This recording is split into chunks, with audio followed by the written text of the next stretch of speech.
大家辛苦啦。出邊係咪仲有？而家好少少，係啊，多謝大家禮拜日都嚟睇戲。我係喺戲裏邊飾演1994年嘅李文斌，我係劉俊謙，多謝大家。阿路咧 Hello， 大家好，我係 Louise 雲丹妮，咁喺《寒戰1994》入邊咧就飾演新任嘅老阮龍頭阮若蘭，大家可以叫我阮先生。Hello， 我係同佢唔啱牙嘅，我哋係唔同路。我係 Mandy 譚文圈喺入邊演高級督察，咁係叫做楊碧兒，多謝。，thank you。天宇咧 Hello， 大家好，我係 Angus 楊天宇，我喺戲入面飾演飛虎隊隊長，叫阿 Dave。，thank you 我哋咁即刻問翻下 MB 先啦。想問下我哋見到由你呢個樣變成呢個樣，中間有冇？中間經過咗幾個樣，已經笑咗幾個樣，即係個眉頭皺咗。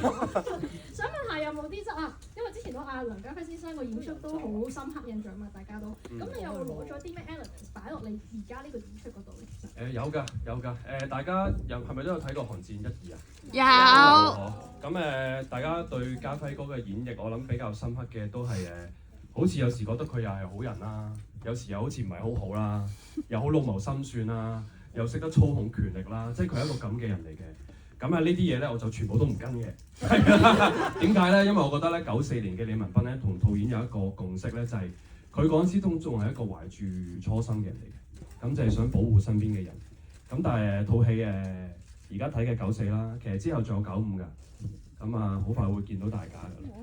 咁呢個故事就係講一個懷住初心嘅人，佢點解最後會變成寒戰1、2嗰個李文斌咧？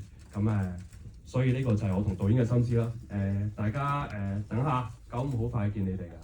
95我哋越多啲人入場睇95，可能我哋越快95就見到細啊。好，咁又要問下阿路啊，想問下做呢個龍頭女當家有冇啲困難？因為你全部啲手下都係好剛陽嘅男子嚟。係啊，所以其實我自己會覺得，即係我人物小傳啦，就一定會寫。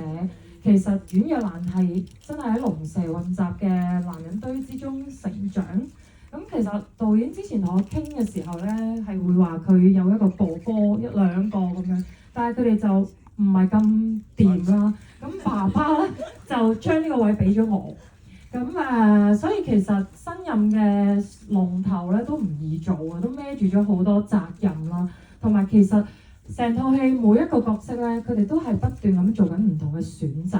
咁而每一個選擇都會引申咗後邊唔同嘅結果。咁呢樣嘢咧，就又係希望大家支持咗《寒戰1994》先。接下來1995咧，大家又會陸續揭曉好多唔同嘅細節嗰個支線啊！